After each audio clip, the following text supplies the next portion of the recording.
Des Eiserngesetz der mittelalterlichen Belagerungskriegsführung versprech Schutzes steht, die sich schnell ergeben, und Vernichtung für Gene, die Widerstand leistet.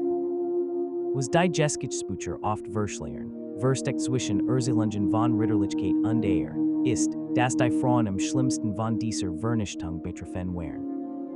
Als die Burgter schließlich zerbrechen und die Mauern einstürzen, sehen sich die eingeschlossenen Frauen schrecken ausgesetzt.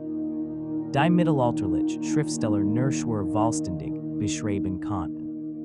Die Ritter, die tagsüber gedigt über die Herrfischliebe verfassten, wurden nachts zu Raubtieren, und die Kirche, die Barmherzigkeit predigt, fand Weg, des Geschehen zu rechtfertigen. Dies ist kein Geschichte von Schlachtstrom, sondern von dem, was geschah, als die Kämpfe in Detten und die Eroberer ihrer Aufmerksamkeit den Besiegten zuwandten.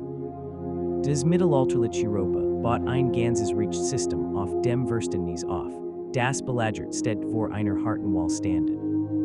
Zeitgenössische Quellen belegen, dass die Verteidiger in der Regel drei Zeit hatten, nach Beginn einer Belagerung über die Kapitulation zu verhandeln. Wenn steht innerhalb dieses Zeitfensters ihr Tor öffnen, gestatet die Angreifen Streitmacht der Garnison in der Regel einen ehrenvollen Abzug.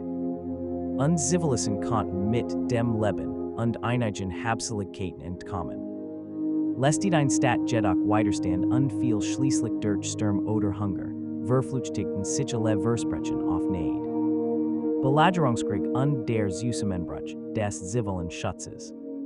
Die Gepflogenheiten der Belagerungskriegsführung entstammten der antiken römischen Militärtradition und entwickel sich im Lauf der Jahrhunderte durch die Konflikt zwischen christlichen und muslimischen Mächten. Dies Gepflogenheiten wären für mittelalterliche Feldherren aus wirtschaftlicher Sicht äußerst sinnvoll. Ein schnell Kapitulation spart Zeit, Geld und Soldatenleben. Die Drohung der totalen Zerstörung bei Widerstand bot den Verteidigern einen starken Anreiz zur frühzeitigen Kapitulation.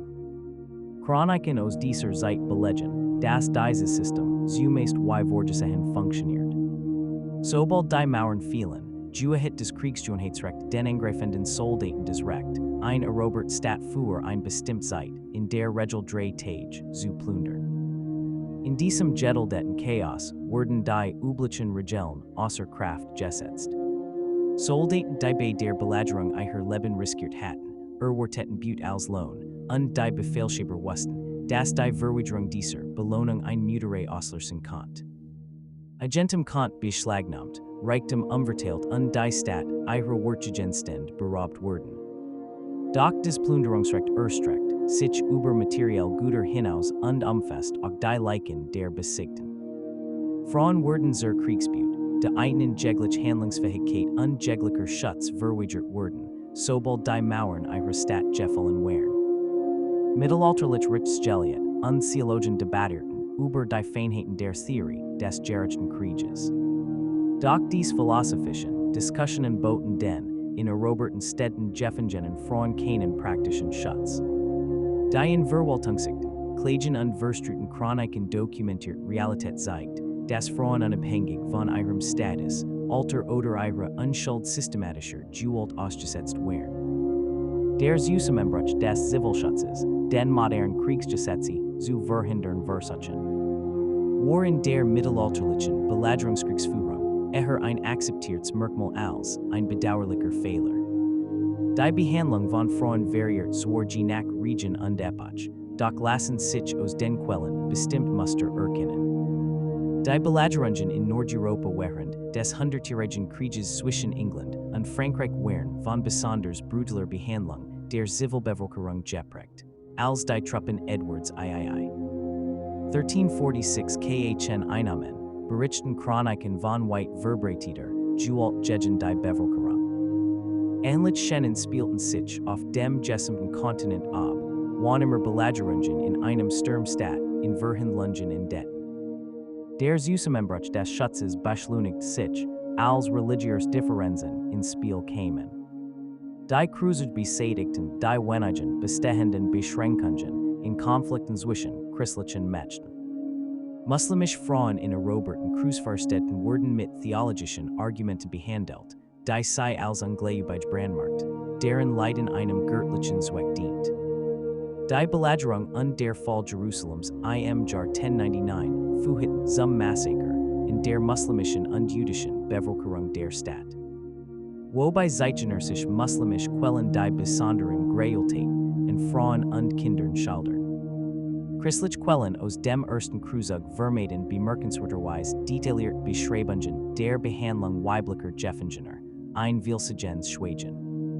Bestrafung und Demütigung von Frauen nach der Gefangennahme. Der Fall einer Stadt markiert den Beginn einer systematischen Demütigung ihrer weiblichen Bevölkerung. Soldaten die durch Bertin Mauern oder Gerfni Torströmt, such nicht nur nach Reichtum, sondern nach der Machtdemonstration durch Gewalt. Mittelalterliche Quellen, sofern sie dies Realität überhaupt erwähnen, beschreiben sie als göttliche Strafe oder natürliche Konsequenz, anstatt sie als Verbrechen zu benennen. Frauen wurden zu Instrumenten, mit denen siegreich Armeen ihrer Total Eroberung demonstrierten und die Widerstandsfähigkeit der besiegten Gesellschaft brachen. Öffentliche Demütigung dient strategischen Zwecken, die über die individuelle Befriedigung hinausgingen. Indem sie Frauen vor den Augen ihrer Familien oder Gemeinschaften angriffen, zerstörten die Eroberer des Sozialgefüge der besiegten Stadt. Die mittelalterliche Ehrenkultur legt größten Wert auf weibliche Kühnheit und die Fähigkeit des Manns, weibliche Verwendung zu beschützen. Systematisch Gewalt gegen Frauen erniedrigt die Frauen selbst und entmannt die Männer, die sie nicht verteidigt hatten. Dies doppelt Zerstörung trug dazu bei, den Widerstand zu brechen und die absolute Autorität des Eroberers über die besiegte Bevölkerung zu festigen. Klassenunterschied boten einigen Frauen zwar ein geringfügig besser Behandlung, doch dies war nur ein schwacher Trost. Adlige Frauen und die Ehefrauen wohlhabender Kaufleute galten als potenziell Lösegeldempfänger, was Soldaten dazu anspornt, sie im Leben zu erhalten und möglichst unversiert zu lassen. Chroniken berichten von Fällen, in denen Ritter bestimmt hatgestellt, Frauen als persönlich Gefangene beansprichten und die Gentemsrecht geltend machten. Die von anderen Soldaten zu respektieren waren. Dieser Schutz so dürftig auch war, entsprang wirtschaftlichen Erwägungen als ritterlichen Ehrenkodex. Frauen niedrigeren Stands genossen keinerlei Rücksichtnahme. Bäuerinnen, Dienerinnen und Frauen ohne erkennbaren Reichtum waren unmittelbarer Gewalt ausgesetzt, ohne Aussicht auf Lösegeld oder Sonderbehandlung. Die mittelalterliche Militärkultur betrachtet dies, Frauen als legitim Beaut, nicht zu unterscheiden von Getreidevorräten oder wie. Gerich sagt nos dieser Zeit zeigen, dass selbst bei späterer Verfolgung solcher Übergriff die Strafen mild oder gar nicht existent blieben, die Gerich Schwierigkeiten hatten. Durch militärisches Brauchtum gebilligt Handlungen als Straftaten einzustufen. Religiöse Institutionen boten keinen verlässlichen Schutz, obwohl des mittelalterlich Recht Kirchen und Klöster theoretisch vor Plünderungen schützt, versagt dieser Esperanza in der Praxis häufig. Nannen waren besonders gefährdet, da ihre Kühnheitsgelobt ihre Misshandlung symbolisch Bedeutung verliehen. Quellen belegen Fälle, in denen ganz Klöster waren Stadtplünderungen litten, de sich der theologisch Schutz der Heiligen gelobt gegen entschlossen Angreifer als wortlos erwies. Klöster, die sich über Jahrhundert sorgsam einen Ruf der Heiligkeit erworben hatten, sahen ihren Schutz innerhalb weniger Stunden der Eroberung verfliegen. Die Dauer der sanktioniert, Gewalt dauert in der Regel 3 Tage nach der üblichen Plünderungsfrist.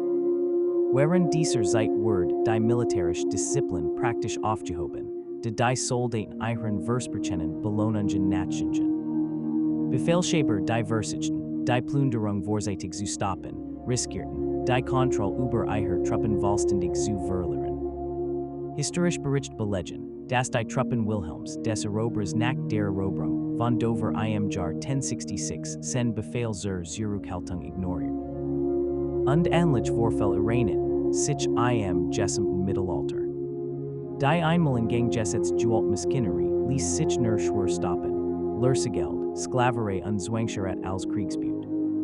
Für Frauen, die erst Plünderung überlebt, bracht die Gefangenschaft nu Schrecken, getarnt als Das Lösegeldsystem, des adligen männlichen Gefangenen die Heimkehr ermöglicht, funktioniert für Frauen anders. Familien, die Freilichung ihrer weiblichen Angehörigen aushandelten, sehen sich nicht nur mit Geldforderungen konfrontiert, sondern auch mit der dauerhaften Schmerz. Die Gefangenschaft mit sich bracht. Die mittelalterliche Gesellschaft ging davon aus, dass weibliche Gefangene misshandelt worden wären, was sei unverrückbar und gesellschaftlich herabsetzt. Selbst wenn sie körperlich unversiert wären. Das Lösegeldwesen, das im mittelalterlichen Europa und im Mittelmeerraum floriert, entwickelt ausgeklügelte Mechanismen zur Preisfindung und zum Austausch von Gefangenen. Religiös Orden wie die Trinitarier und Mercedarier spezialisierten sich auf die Beschaffung von Geldern zur Freilichung christlicher Gefangener aus muslimischen Gebieten. Und ähnliche Organisationen arbeiteten umgekehrt. Dies Freilichungsbemühungen konzentrierten sich jedoch primär auf männliche Gefangene von militarischem oder politischem Wert. Frauen wurden als nachrangige Personen behandelt. Über ihr Lösegeld wurde nur dann verhandelt, wenn Familien den Preis aufbringen konnten und bereit wären, Töchter oder Ehefrauen freizukaufen, deren Gefangenschaft sie gesellschaftlich ruiniert hat. Frauen, deren Familien nicht über die Mittel oder den Willen zur Lösegeldzahlung verfügten, gerieten in den mittelalterlichen Sklavenhandel.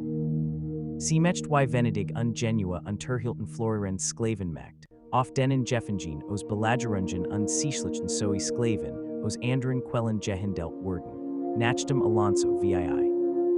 1147 Almeria erobert hat. Wurden laut Quellen angeben fast 10 muslimische Frauen und Kinder zum Verkauf nach Genua gebracht, als Teilzahlung für die genussische Marineunterstützung während der Belagerung. Dies massenhaft Versklavung von Frauen war gängige Praxis, wenn religiös Unterschied als Rechtfertigung dienten. Sklavenmärkte existierten im gesamten Mittelalter, offen in den großen Städten des Mittelmeerraums. Frauen, die in die Sklaverei verkauft wurden, erwarteten nach Alter, außerhin und den Bedürfnissen der Käufer ein Leben als Hasen gestellt, Landarbeiterinnen oder Konkubinen. Gesetze regelten Sklavenbesitz und Handels war streng, boten den Versklavten aber nur minimalen Schutz. Ein auf einer Auction erwarben Frau hat keine Möglichkeit, sich gegen die Behandlung durch ihren Besitzer zu wehren. Keine Berufung bei den Behörden einzulegen und ohne Freilichung oder erfolgreich Flucht keine realistische Hoffnung auf Freiheit. Zwangsheirat war ein weiterer Weg, auf dem Gefangene Frauen in die Gesellschaften der Europa integriert wurden. Ritter und Soldaten, die während Belagerungen Frauen Gefangene nahmen, formalisierten dies Beziehungen miteinander durch Erat und wandelt, so in Führung und Gewalt in rechtlich anerkannt Verbindungen Das mittelalterliche Eherecht verlangt in vielen Ländern lediglich die Zustimmung des Paars, nicht aber die der Eltern. Dies erlaubt es Gefangenen, Frauen unter Druck zu setzen oder zu zwingen, einer es zu stimmen, die ihre Gefangenschaft legitimiert. Nach der Erat verloren die Frauen ihre eigenständige Rechtsidentität und unterstanden fortan vollständig der Autorität ihres Ehemanns. Ohne Rückgriff auf ihre Herkunftsfamilien oder früheren sozialen Netzwerk. Dies Zwangsheirat dienten den Eroberern mehreren Zwecken. Sie boten den Menschen einen rechtlichen Schutz für die fortgesetzte Ausbeutung, sicherten einen Eigentumsrecht, falls sie über Gerbsvermergen verfügten, und trugen dazu bei. Nu erobert gebiet mit den Eroberern loyalen Siedlern zu besiedeln. In Grenzregionen, in denen religiös und ethnisch Gruppen Territorium kämpfen, trug die systematisch Zwangsheirat Gefangener Frauen zur Verskabung des demografischen Gleichgewichts bei.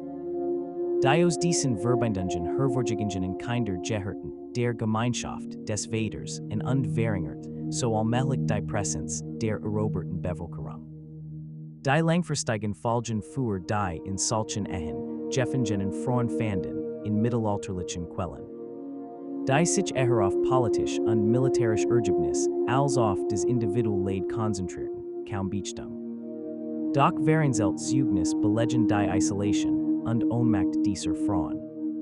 Von ihren Geburtsfamilien getrennt, geberen sie Kinder von Männern, die ihr früheres Leben zerstört hatten, und fähig zu fliehen oder Gerechtigkeit zu suchen.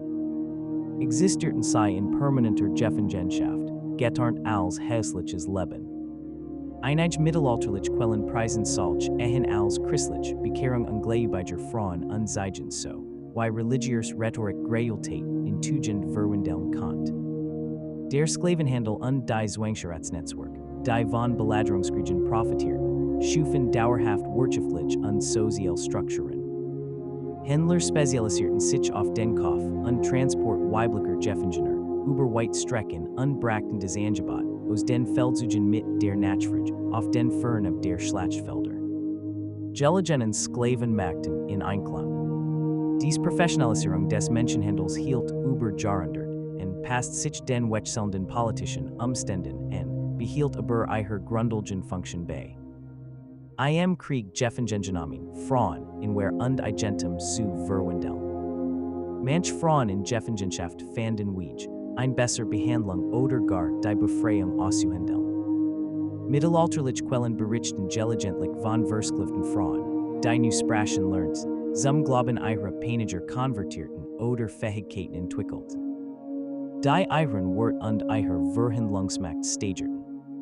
Dies Ausnahmefall dürfen jedoch nicht die Tatsache verschleiern, dass die überwiegende Mehrheit der bei Belagerungen gefangengenommenen Frauen ein Leben in Unterdrückung Gewalt und frühem Tod führt.